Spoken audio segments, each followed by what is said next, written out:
Hi, good evening po. Sensya na, hindi niyo ako nakita ng siguro 2 araw akong hindi nakapag-YouTube.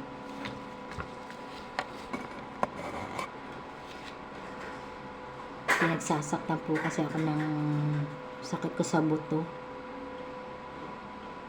Hindi po pala gawang biro ang may sakit sa buto. Kaya po, isa na po akong PWD. Tapos may scoliosis na rin po ako.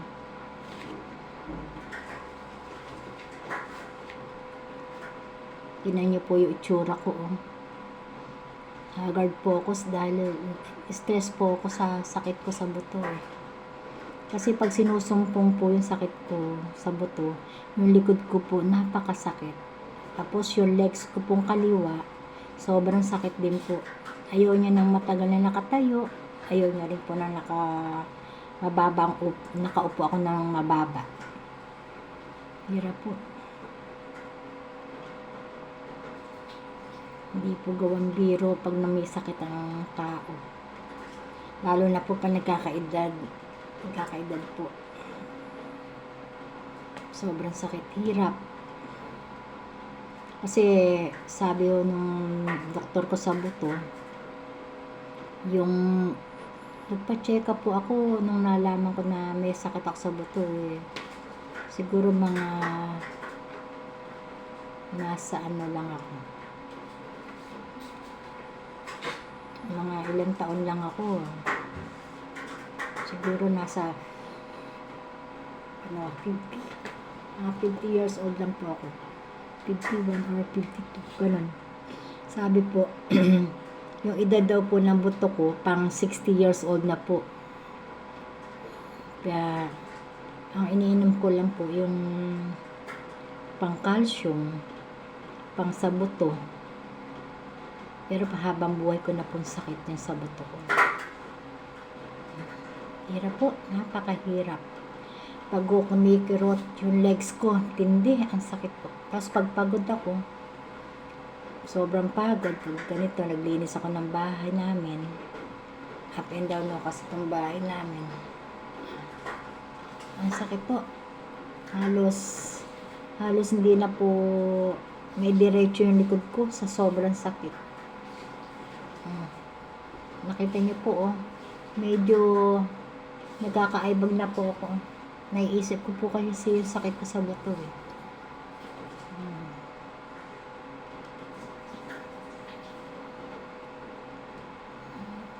Tapos sabi pa ho, hindi pa raw po to yung sakit talaga. Pag daw po sumakit to na matinding sakit, grabe, baka daw hindi ko po kayanin. Tapos, ano daw po ko, gagamit na ako ng wheelchair pag hindi ko na ako kaya lumakad.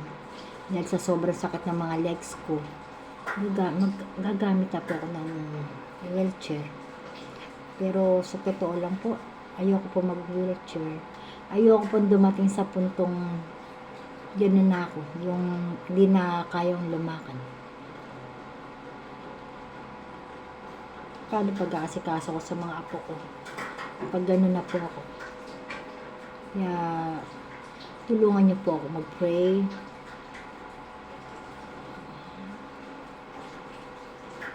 Kaya po, pray lang po ako ng pray.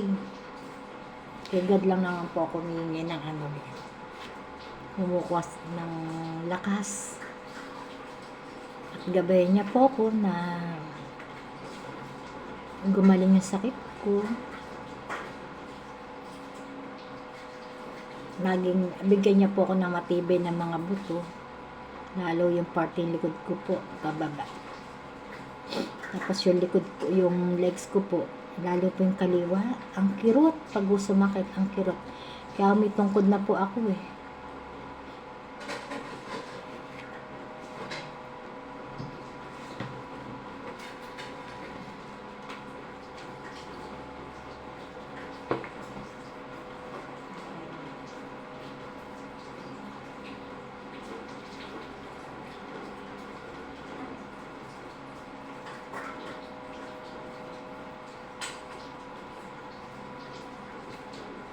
Ito po, oh.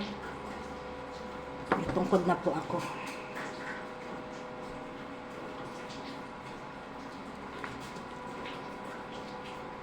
po ang tsura ko.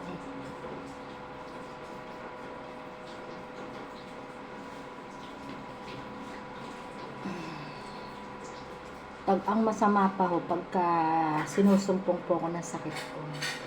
Kumikirot po yung likod ko.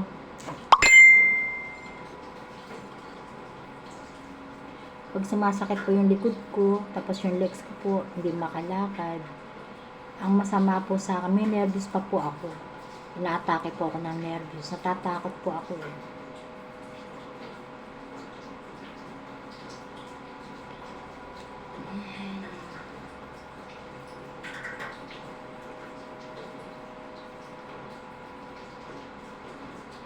Hindi naman po. Pero hindi pa rin po ako nawawala ng pag-asa. Tutulungan po ako na mahal na Panginoon sa sakit. Ibigyan niya akong matibay na mga buto. Pagagalingin niya po yung mga buto kong marurupok na. Salamat po sa kanya. Tutulungan niya po. Tulungan po ako na mahal na Panginoon. Alang-alang po sa mga mahal kong apo. Kaya po, iinom po kayo ng gatas. Kasi ako daw po, hindi po kasi ako mahilig uminom ng gatas. Sa totoo lang, ayoko po ng gatas. Binili-bili po ako ng anak ko ng mga gatas. Yung Ensure, Anlin, chocolate at milk. Hindi ko po iniinom. Pinamimigay ko lang. Ayoko po ng lasa ng gatas eh.